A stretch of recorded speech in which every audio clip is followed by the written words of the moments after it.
Hello guys, good morning to all of you. आज का हमारा टॉपिक है टाइम ऑफ सप्लाई। देखो, टाइम ऑफ सप्लाई जीएसटी में बहुत ही ज़्यादा इम्पोर्टेंस रखता है, क्योंकि देखो टाइम यहाँ पर टाइम ऑफ सप्लाई का मतलब है वो पॉइंट ऑफ टाइम जिस टाइम टैक्स लायबिलिटी अराइज होगी। यानी जीएसटी आप किसी भी ट्रांजेक्शन की रिगार्डिंग कब पे करोगे, कब उसके लिए रिगार्डिंग आपकी लायबिलिटी डिसाइड होगी, वो आपकी होती है टाइम ऑफ सप्लाई। यानी टाइम ऑफ सप्लाई का मतलब है वो पॉइंट ऑफ टाइम जब टैक्स लायबिलिटी अराइज होती है। Point of time when tax liability arises is known as time of supply. आप किसी भी पर्टिकुलर गुड्स की या सर्विसेज की सप्लाई पर टैक्स किस टाइम लगाओगे, किस मंथ में वो ड्यू होगा, किस मंथ की रिटर्न में आप उसे डालोगे, वो टाइम ऑफ सप्लाई पे डिपेंड करेगा। जो आपका जीएसटी डिपार्टमेंट है, जब वो टाइम ऑफ सप्लाई के जितने भी उसने रूल रेगुलेशन बताए हैं, वहाँ पर उसकी कोशिश क्या रहती है कि जितनी जल्दी आप क्या कर सको, टैक्स को ले सको, उतना ज़्यादा अच्छा। यानी जितने भी हम प्रोविजंस अब डिस्कस करेंगे टाइम ऑफ सप्लाई के बारे में, सब में फोकस होगा इस बात पे कि जितनी जल्दी लायबिलिटी अराइज हो सके उतनी जल्दी किया जाए। हम यहाँ पर गुड्स के केस में भी बात करेंगे कि जब जो सप्लाई होती है आपकी गुड्स की, तो उस टाइम ऑफ सप्लाई क्या होगा।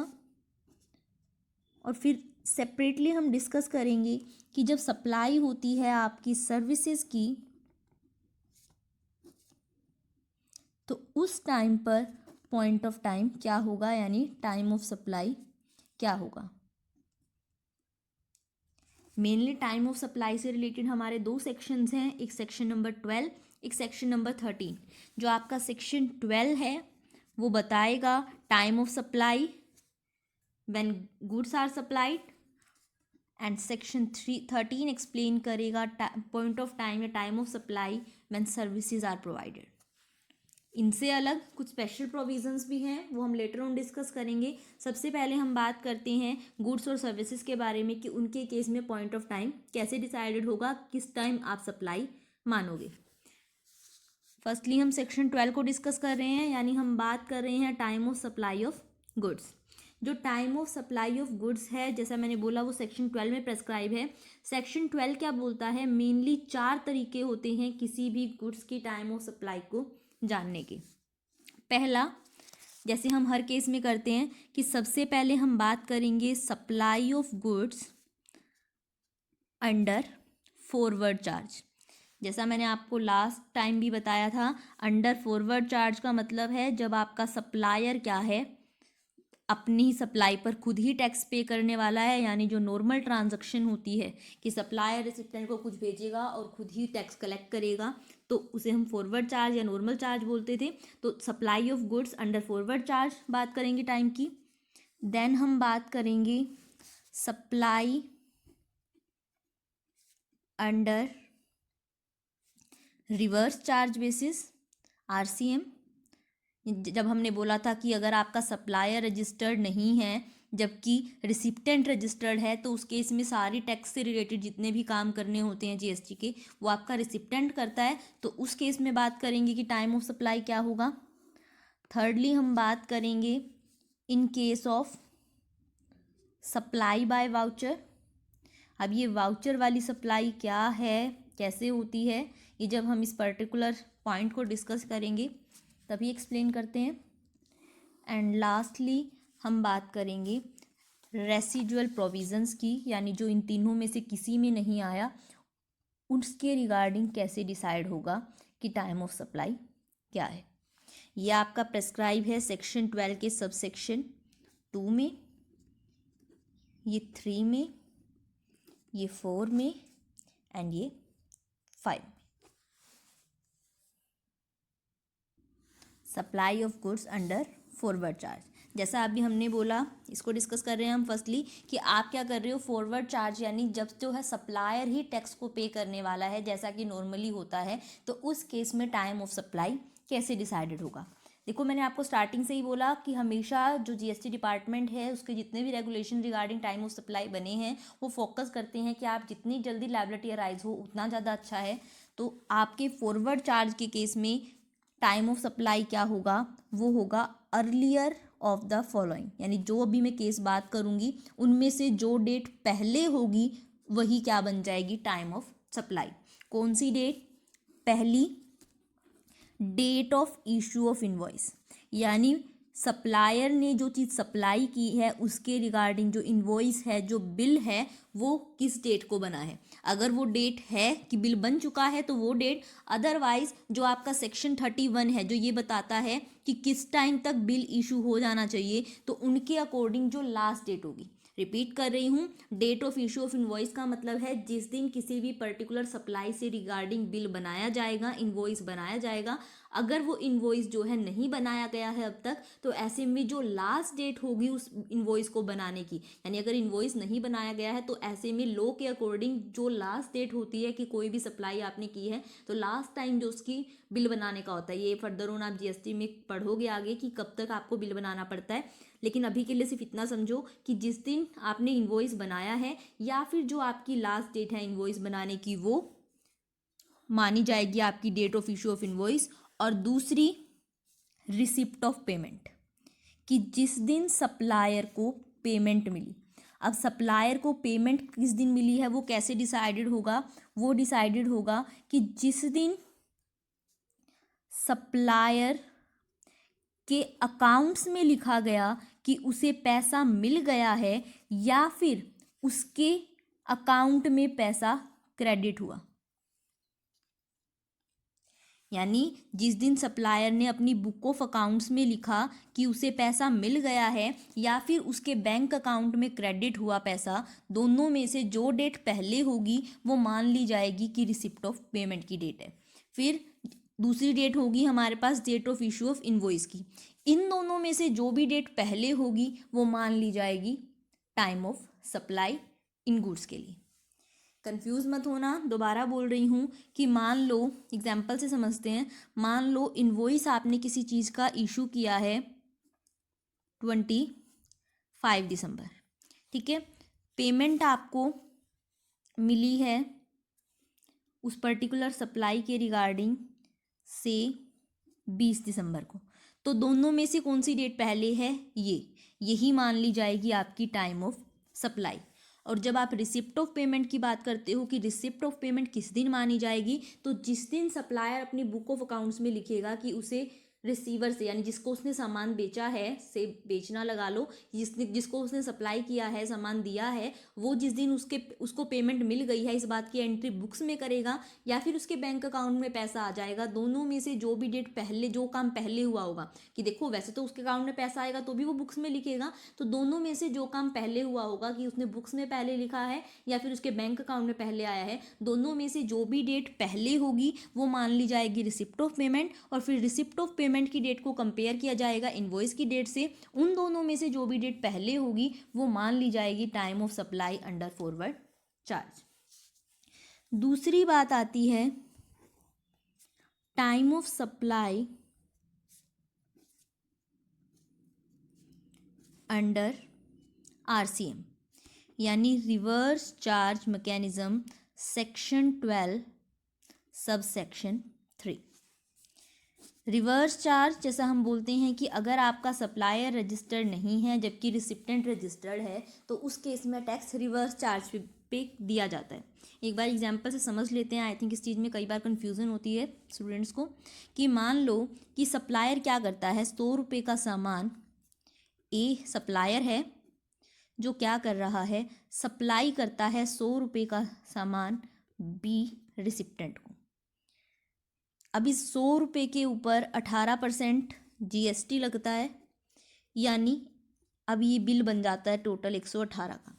तो क्या करना होता है, जो सप्लायर है वो सप्लाई करेगा बी को 100 रुपये का सामान, बट बी पेमेंट कितने की करता है, नॉर्मल केसेस में बता रही हूँ, नॉर्मल फॉरवर्ड चार्ज में वो करता है 118 की पेमेंट, जिसमें से 100 सप्लायर अपने पास रखता है और जो 18 रुपये जीएसटी उसे मिला होता है उसका रिस्पॉन्सिबिलिटी होती है वो गवर्नमेंट के पास जमा करवाएगा।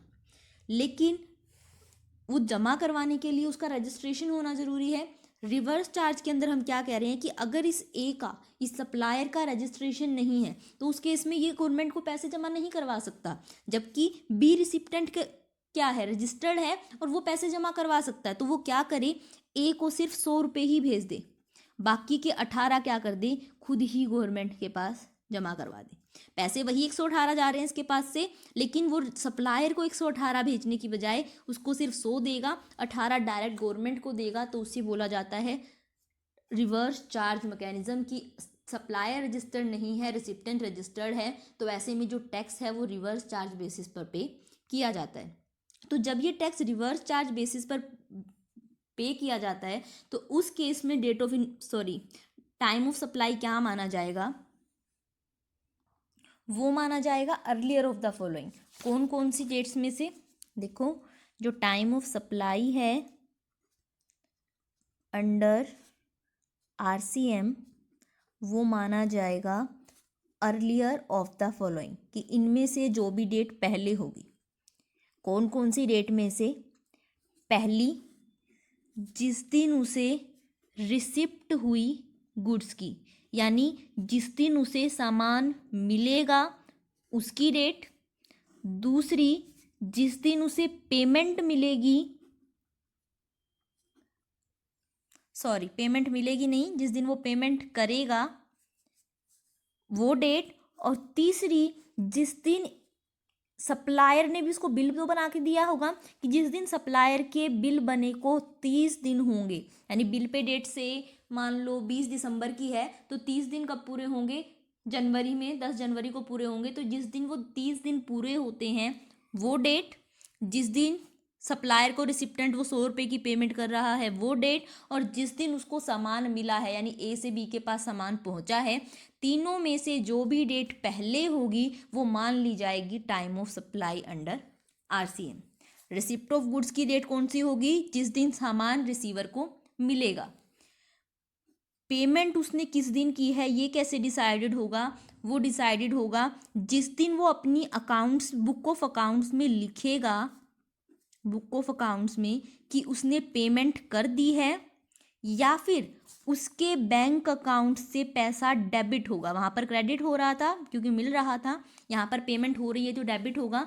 तो जिस दिन वो अपने बुक ऑफ अकाउंट्स में लिखेगा कि पेमेंट कर दी है, या फिर उसके बैंक अकाउंट से पैसा डेबिट होगा, दोनों में से जो डेट पहले होगी वो मान ली जाएगी पेमेंट की डेट। और तीसरी जिस दिन इनवॉइस बिल बना होगा उसके 30 दिन के बाद वाली जो डेट होगी, फिर तीनों की डेट डिसाइडेड हो जाएगी, इसकी रिसिप्ट हुई होगी उसके अकॉर्डिंग, इसकी इन दोनों में से जो पहले होगी वो पेमेंट की डेट डिसाइडेड हो जाएगी, और यहाँ पर इनवॉइस में 30 दिन ऐड करके ये डेट डिसाइड हो जाएगी। जो तीनों के अकॉर्डिंग डेट आएगी उनमें से जो भी सबसे पहले वाली डेट होगी, यानी से ये 20 अक्टूबर निकलती है, ये 18 अक्टूबर निकलती है, ये 26 अक्टूबर निकलती है, तो इन तीनों में से सबसे पहले डेट कौन सी आती है, सबसे पहले 18 अक्टूबर आती है, 20 और 26 तो उसके बाद आएगी अक्टूबर की, तो इसको ही मान लिया जाएगा टाइम ऑफ सप्लाई, यानी वो पॉइंट ऑफ टाइम जिस टाइम टैक्स लगेगा। थर्ड है time of supply in case of voucher, यानी जब वाउचर के थ्रू सप्लाई हो रही हो तो उस केस में टाइम ऑफ सप्लाई क्या होगा। पहले समझते हैं वाउचर का मतलब क्या है।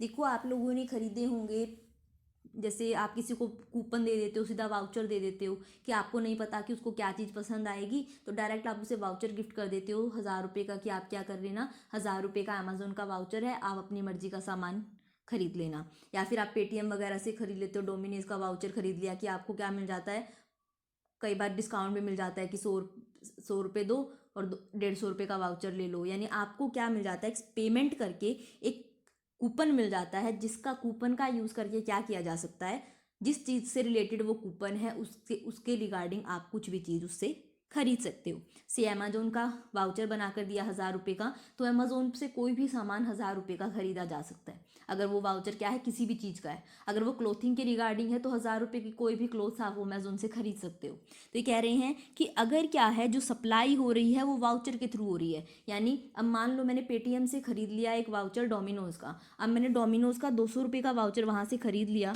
तो अब जब मैं डोमिनोज़ पे से सामान खरीदूंगी तो मैं उसको पैसे थोड़ी ना दूंगी, मैं वो वाउचर दूंगी, यानी वो जो मुझे डोमिनोज वाला सामान देगा, से पिज़्ज़ा देगा, वो किसके बदले में देगा? वाउचर के बदले में। तो उसे बोल रहे हैं कि जब सप्लाई हो रही है बाय वाउचर, तो उस केस में टाइम ऑफ सप्लाई कैसे डिसाइड होगा? फर्स्ट है, अगर गुड्स आइडेंटिफिकेबल हैं, आइडेंटिफाई आप कर सकते हो एट द टाइम ऑफ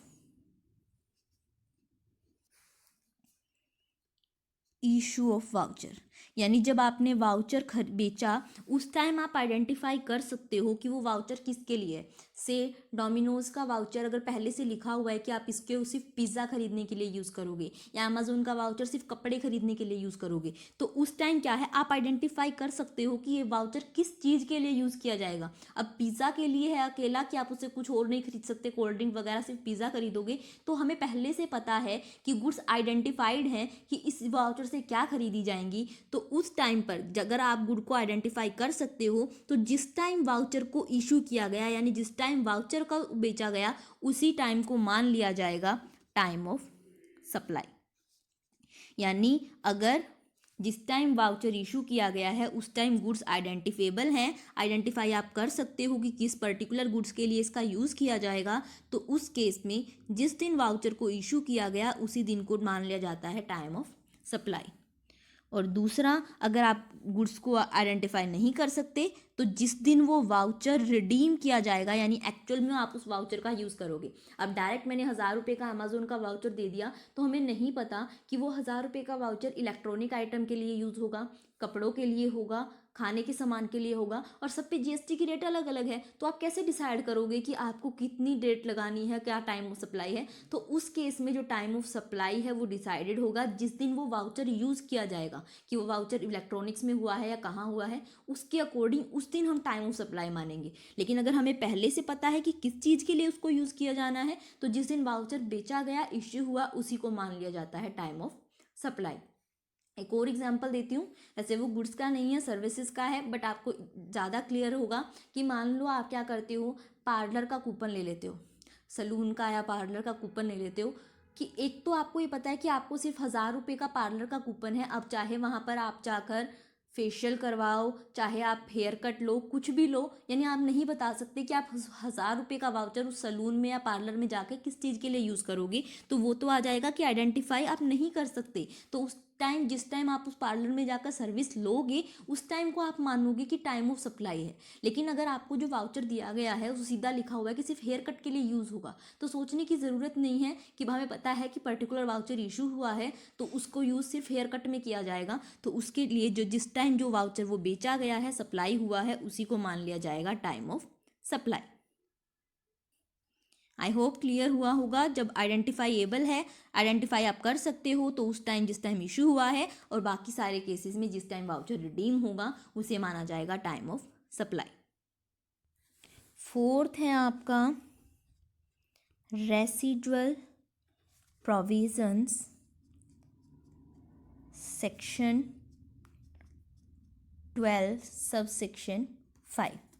ये रेसिडुअल प्रोविजंस क्या बोलते हैं कि अगर आपकी जो सप्लाई है उसका टाइम ऑफ सप्लाई आप डिसाइड नहीं कर पाते ना, यानी आप जो टाइम है ना तो सेक्शन 12 के सब सेक्शन 2 के थ्रू डिसाइड कर पा रहे हो, ना 3 के अकॉर्डिंग और ना 4 के अकॉर्डिंग, यानी पहले तीनों ऑप्शंस अगर फेल हो जाते हैं, यानी ना वो वाउचर का केस है, ना ही आरसीएम का केस है, यानी तीनों ही तरीके से आप किसी तरीके से डिसाइड नहीं कर पा रहे, तो कोई ट्रांजैक्शन अगर ऐसी है, तो उस केस में जो टाइम ऑफ सप्लाई होगा वो क्या होगा, जिस दिन उस पर्टिकुलर ट्रांजैक्शन से रिलेटेड रिटर्न्स की फाइलिंग होगी, यानी जिस दिन आप क्या करोगे, उस पर्टिकुलर आइटम को रिटर्न में डालोगे, रिटर्न में फाइल करोगे, उसी दिन को मान लिया जाएगा टाइम ऑफ सप्लाई।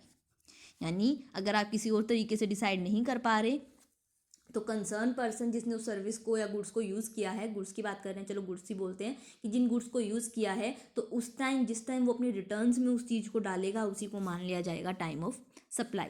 अगर क्या है, डेट ऑफ फाइलिंग रिटर्न भी डिसाइड नहीं कर पा रहे हैं, तो उस केस में date of payment of tax, जिस दिन वो टैक्स की पेमेंट करेगा उसी दिन को मान लिया जाएगा टाइम ऑफ सप्लाई। ये आपका है क्लोज ए ये है क्लॉज बी कि अगर किसी और के अकॉर्डिंग आप डिसाइड नहीं कर पा रहे तो जिस दिन फाइलिंग ऑफ रिटर्न होगी उसी को मान लिया जाएगा टाइम ऑफ सप्लाई, और अगर आप ये डेट भी आइडेंटिफाई नहीं कर पा रहे तो जिस दिन टैक्स की पेमेंट की जाएगी उसी को मान लिया जाएगा टाइम ऑफ सप्लाई। तो ये थे आपके सारे provision related to time of supply in case of goods. अब हम बात करते हैं time of supply in case of services. ये कौन से सेक्शन में था? ये है आपका सेक्शन नंबर 13 में।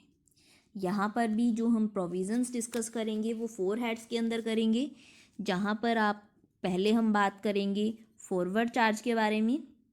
कंप्लीट नहीं लिख रही हूँ, जैसे हमने गुड्स के केस में बात की थी, supply of services under forward charge, then supply of services under reverse charge यानी आरसीएम। फिर हम बात करेंगे supply time of supply in case of voucher, and then residual provision. कुछ हद तक मिलते जुलता है, बहुत ज़्यादा टाइम नहीं लगेगा इसको करने में हमें। ये आपका स्पेसिफाइड है section 13 sub section 2, 3, 4 and 5। One by one बात करते हैं। सबसे पहले बात करते हैं कि जब सप्लाई ऑफ सर्विसेज हो रही है अंडर फॉरवर्ड चार्ज, यानी जब सप्लायर ही आपका टैक्स पे करने वाला है, तो उस केस में क्या डेट होगी आपकी टाइम, यानी क्या टाइम ऑफ सप्लाई होगी आपकी सर्विसेज की। देखो 3 केसेस हैं यहाँ पर। वो क्या क्या कि पहला फर्स्ट है कि अगर जो है इनवॉइस इशू किया गया है, यानी विद इन द टाइम जो प्रेस्क्राइब टाइम होता है इनवॉइस को इशू करने का, उसके अंदर अगर इनवॉइस को इशू किया गया है तो उस केस में क्या होगा कि जो आपका टाइम ऑफ सप्लाई है जब इशू ऑफ इनवॉइस किया गया है, ठीक है, तो अगर इशू ऑफ इनवॉइस हुआ है तो उसका टाइम ऑफ सप्लाई डिसाइडेड होगा एज पर क्लोज ए। ये क्या बोलते हैं कि अगर जो क्या है टाइम से इनवॉइस इशू किया गया है तो ऐसे में जो डेट ऑफ सप्लाई होगी, जो टाइम ऑफ सप्लाई होगा वो अर्लियर होगा 2 डेट्स में से। कौन कौन सा? एक तो इनवॉइस की डेट कि जिस दिन इनवॉइस इशू किया गया है, या फिर सप्लायर को पेमेंट मिली है। जिस दिन इनवॉइस इशू हुआ है या फिर सप्लायर को पेमेंट मिली है, दोनों में से जो भी डेट पहले होगी वही मान ली जाएगी टाइम ऑफ सप्लाई। पेमेंट की डेट यहाँ पर भी हम वैसे ही डिसाइड करेंगे कि जिस दिन सप्लायर ने अपने अकाउंट्स में बुक ऑफ अकाउंट्स में लिखा कि उसे पैसा मिल गया है या फिर उसके बैंक अकाउंट में पैसा क्रेडिट हुआ, पैसा आया, दोनों में से जो भी डेट पहले होगी उसे डेट ऑफ पेमेंट रिसिप्ट मान ली जाएगी। पेमेंट रिसीव हुई है लिख लो या फिर रिसिप्ट लिख लो डायरेक्ट, कि जिस दिन रिसिप्ट हुई है पेमेंट की या फिर जिस दिन इनवॉइस को इशू किया गया है, दोनों में से जो भी डेट पहले है उसे मान लिया जाएगा टाइम ऑफ सप्लाई। एक बार यहाँ दोबारा लिख लेते हैं। जिस दिन डेट ऑफ इनवॉइस है या फिर date of receipt of payment है, दोनों में से जो भी डेट पहले होगी उसे मान लोगे time of supply in case of issue of invoice, यानी अगर इनवॉइस इशू हुआ है। दूसरा है अगर टाइमली इनवॉइस इशू नहीं हुआ है, यानी इनवॉइस इज नॉट इशूड। यहाँ पर तो इनवॉइस, पहले केस में तो आपका इनवॉइस इशू हुआ था, यहाँ पर कह रहे हैं कि अगर इनवॉइस इशू नहीं हुआ है तो आप क्या करोगे। तो यहाँ पर जिस दिन प्रोविज़न ऑफ सर्विसेज होगा, यानी जिस दिन जो सर्विसेज हैं वो प्रोवाइड की जाएंगी, या फिर date of receipt of payment, दोनों में से जो भी डेट पहले होगी उसी को मान लिया जाएगा टाइम ऑफ सप्लाई। देखो वहाँ पर हमने क्या किया था, वहाँ पर हमने ली थी इनवॉइस की डेट और रिसिप्ट की डेट, क्योंकि वहाँ पर आपके पास इनवॉइस की डेट थी, बट यहाँ पर आपके पास इनवॉइस की डेट नहीं है। तो जिस दिन सर्विसेज प्रोवाइड की जाएंगी या फिर जिस दिन आपको पेमेंट मिलेगी, दोनों में से जो भी डेट पहले होगी उसे मान लिया जाएगा टाइम ऑफ सप्लाई। और तीसरा क्या होता है कि अगर क्या है ना आप क्लोज ए के अकॉर्डिंग डिसाइड कर पा रहे हो टाइम ऑफ सप्लाई, ना क्लोज बी के अकॉर्डिंग, तो उस केस में जिस दिन रिसीवर अपनी बुक में लिखेगा कि उसे क्या मिल गई है, रिसिप्ट हो गई है किसकी, सामान की, यानी उसे सप्लाई मिल गई है, रिसीवर रिसिप्ट ऑफ सप्लाई, जिस दिन सप्लायर से सप्लाई रिसिप्टेंट को रिसीव हो जाएगी, जिस दिन वो अपनी बुक्स में इस बात को लिखेगा, उसी को मान लिया जाएगा time of supply. Invoice issue हुआ है तो दोनों में से पहली, नहीं हुआ है तो प्रोविजन ऑफ सर्विसेज और date of receipt of payment में से पहली, और दोनों के अकॉर्डिंग डिसाइड नहीं कर पा रहे हैं तो फिर ऐसे में जिस दिन रिसीवर लिखेगा कि उसे जो है रिसिप्ट हो गई है सप्लाई की, उसे मान लोगे टाइम ऑफ सप्लाई। दूसरा, time of supply of services in case of reverse charge mechanism यानी RCM। तो देखो RCM के केस में जो आपकी डिसाइडेड होगी टाइम ऑफ सप्लाई वो क्या होगी, दो डेट में से पहली, अर्लियर और फॉलोइंग। वो कौन कौन सी डेट, पहली जिस दिन पेमेंट हुई है, यानी देखो रिवर्स चार्ज है तो टैक्स आपका रिसिप्टेंट पे कर रहा होगा, तो जिस दिन वो पेमेंट करेगा सप्लायर को, पेमेंट वैसे ही डिसाइडेड होगी कि जिस दिन उसको अपनी बुक ऑफ अकाउंट्स में लिखेगा कि उसने पेमेंट कर दी है बुक ऑफ अकाउंट्स में, या फिर जिस दिन उसके बैंक अकाउंट में पैसा डेबिट होगा, दोनों में से जो भी डेट पहले होगी उसे मान ली जाएगी पेमेंट टू सप्लायर की डेट। तो जिस दिन क्या है, जो पेमेंट टू सप्लायर की डेट है, और दूसरी इनवॉइस को, जो सप्लायर ने इनवॉइस बनाया होगा उसको इशू हुए 60 डेज हुए। हमने गुड्स के केस में 30 दिन की बात की थी, सर्विसेज के केस में हम 60 बोल रहे हैं कि जिस दिन आपको वो कोई इस इनवॉइस को इशू हुए 60 दिन हुए हैं, या फिर जिस दिन पेमेंट की है सप्लायर को, दोनों में से जो भी डेट पहले होगी उसे मान लिया जाएगा time of supply in case of services. Third है in case of supply by voucher. In case of supply by voucher, तो वाउचर के केस में अगर सप्लाई आइडेंटिफिकेबल है, जैसे हमने बोला था कि सिर्फ हेयर कट के लिए है वो, तो उस केस में जिस दिन इनवॉइस इशू हुआ उसी को मान लिया जाएगा टाइम ऑफ सप्लाई। और अगर क्या है, आइडेंटिफाइबल नहीं है, तो उस केस में जिस दिन रिडम्पशन होगा वाउचर का उसे माना जाएगा टाइम ऑफ सप्लाई। यानी सेम जो गुड्स वाला है कि आइडेंटिफाई कर सकते हो तो date of issue of voucher, और नहीं कर सकते हो सर्विसेज को आइडेंटिफाई उस टाइम, तो उस केस में जिस दिन रिडीम होगा वाउचर उसी को माना जाएगा टाइम ऑफ सप्लाई। फोर्थ है आपका रेसिडुअल प्रोविज़न। रेसिडुअल प्रोविज़न भी आपके सेम है। रेसिडुअल प्रोविजंस क्या बोलते हैं कि अगर जो है आपकी जो टाइम ऑफ सप्लाई है वो डिसाइड नहीं हो पाता है as per subsection 2, subsection 3, subsection 4, तो ऐसे में आप क्या करोगे, जिस दिन क्या है जो रिटर्न फाइल करेगा सप्लायर उसी डेट को मान लोगे टाइम ऑफ सप्लाई। और अगर वो डेट भी आप पता नहीं लगा पा रहे हो तो उस केस में जिस दिन पेमेंट ऑफ टैक्स होगी उसी को मान लिया जाएगा time of supply of services. I hope clear हुआ होगा टाइम ऑफ सप्लाई कैसे डिसाइडेड होगा इन case of goods and in case of services. एक समझ में आ गया अगर गुड्स वाला, तो सर्विसेज वाला बिल्कुल सिंपल है, ऑलमोस्ट सेम है। स्टिल कोई डाउट हो then you can ask me in comment section. Video पसंद आई हो तो वीडियो को लाइक और चैनल को सब्सक्राइब ज़रूर करना। Thank you.